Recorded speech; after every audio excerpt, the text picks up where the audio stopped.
안녕하세요 여러분. 오늘 하루도 평안하고 좋은 하루 보내셨죠? 우리가 요즘 구약성경에 나타난 예수님의 십자가 예표를 보고 있습니다.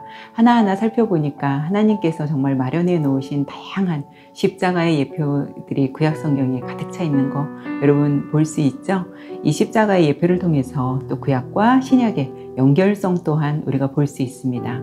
오늘은 이스라엘 백성들이 광야를 통과하다가 물이 없자 어떻게 해요? 막 불평하고 원망하고 그러죠. 그러자 하나님께서는 모세를 통해서 바위를 쳐서 물이 나오게 하는 사건, 여러분 아마 아실 겁니다. 물을 내었던 그 반석이 왜 예수님을 예표하는지 오늘은 살펴보려고 하는데요. 우리의 명절 설날이 이제 다가오죠.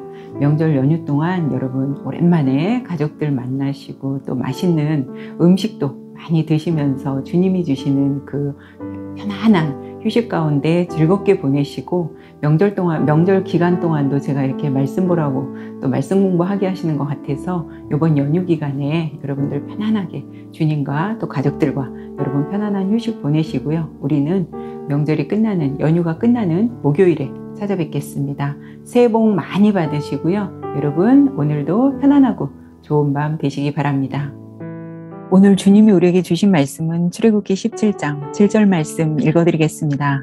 그가 그곳 이름을 마사 또는 무리바라 불렀으니 이는 이스라엘 자손이 다투었으며 또는 그들이 여호와를 시험하여 이르기를 여호와께서 우리 중에 계신가 안 계신가 하였음이더라. 아멘. 이스라엘 백성들이 출애굽을 해서 홍해를 건너고 이제 광야를 지나 르비딤에 장막을 쳤습니다. 광야하면 여러분은 뭐가 떠오르세요? 강렬한 태양빛, 사막, 황량한 땅 등이 생각나죠? 광야에서 이들은 편히 잘 수 있는 집도 없었고 마음껏 먹을 수 있는 음식도 없었죠. 그 흔한 물조차도 없었고요. 얼마나 덥고 목이 말랐을까요? 물이 없다는 것은 곧 죽음을 의미합니다.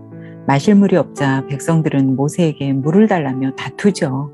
그동안 하나님께서 모세를 통해 행한 모든 일들은 기억조차도 하지 않고 왜 우리를 애굽에서 인도해서 우리와 우리 자녀들, 가축들까지 이 광야에서 목말라 죽게 하냐며 막 원망과 불평을 퍼붓습니다.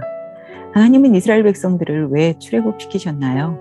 그들을 적과 꿀이 흐르는 약속의 땅 가나안에 들여보내려고 하신 것이죠. 하나님이 이끌어내셨으니 하나님이 당연히 책임도 지실 텐데 그만 먹는 문제로 온갖 불평을 쏟아내며 차라리 애굽에서 노예로 있을 때가 더 좋았던 것처럼 말합니다. 이런 말을 듣는 모세의 마음이 어땠을까요? 얼마나 속이 상하고 아팠겠어요. 물이 없으면 이스라엘 백성들만 죽나요? 모세도 이들과 같은 상황이고 똑같이 죽잖아요. 그러자 모세가 하나님께 기도하며 울부짖습니다. 하나님, 조금 있으면 백성들이 저에게 돌을 던질 것 같은데 어떻게 하면 좋냐고 묻죠. 이스라엘 백성들과 모세가 참 다르다는 생각 들지 않나요? 뭐만 조금 힘들고 마음에 안 들어도 바로 하나님께 원망하고 불평하는 이스라엘 백성들과 또한 모세 자신도 같은 상황임에도 백성들과 같이 불평하지 않고 하나님께 엎드려 기도하는 모세. 확연히 차이가 나죠. 신앙의 정도 차이겠죠. 하나님은 모세에게 네 손에 있는 지팡이를 반석에게 치면 물이 나올 것이니 그 물을 백성에게 마시게 하라고 명령하십니다. 모세가 하나님의 명대로 그대로 하자 정말 물이 나오는 놀라운 사건이죠. 그래서 이곳 이름을 이스라엘 자손이 다투었다고 해서 마사 또는 무리바로 불립니다. 이 사건을 사도 바울은 신약성경 고린도전서 10장 1절에서 4절 예수님의 십자가 사건과 연결짓습니다.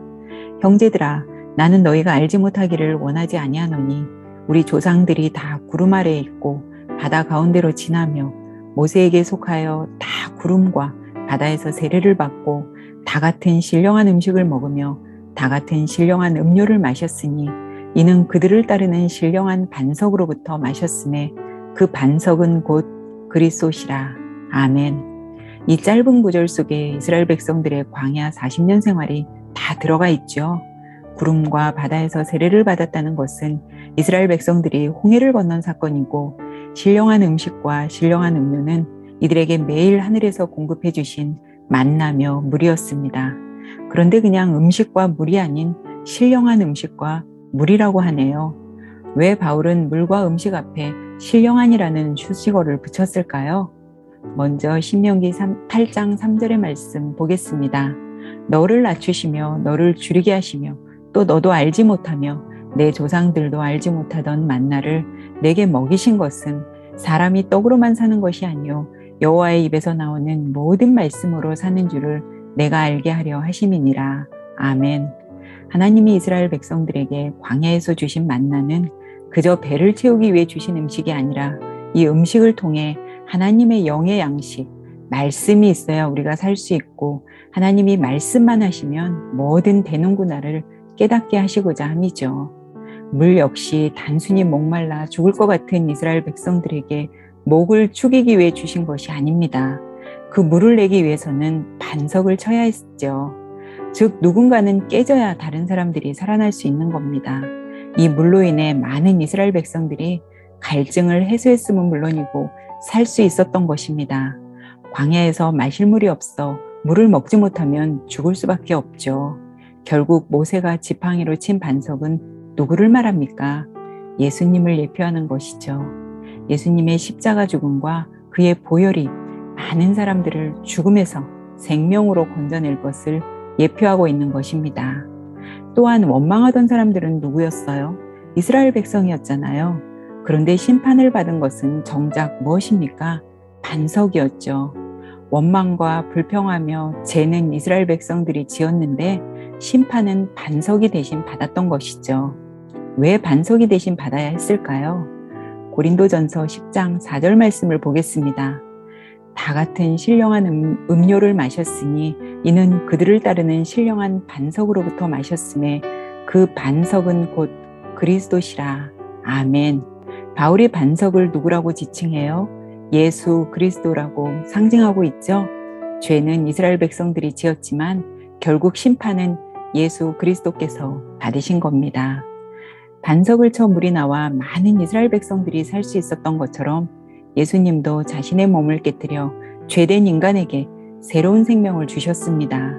예수님이 십자가에서 고난을 받으시고 죽으실 때 그 몸이 다 찢어지고 깨어지면서 흘려주신 보혈로 죄인인 인간들이 살아날 수 있게 되었죠. 오늘 밤 나는 돈이 없다고, 때론 물이 없다고, 때론 실패했다고 하나님을 원망하고 있는 건 아닌지 뒤돌아보며 묵상하고 주무셨으면 좋겠습니다. 오늘도 수고 많이 하셨고 새해 복 많이 받으세요.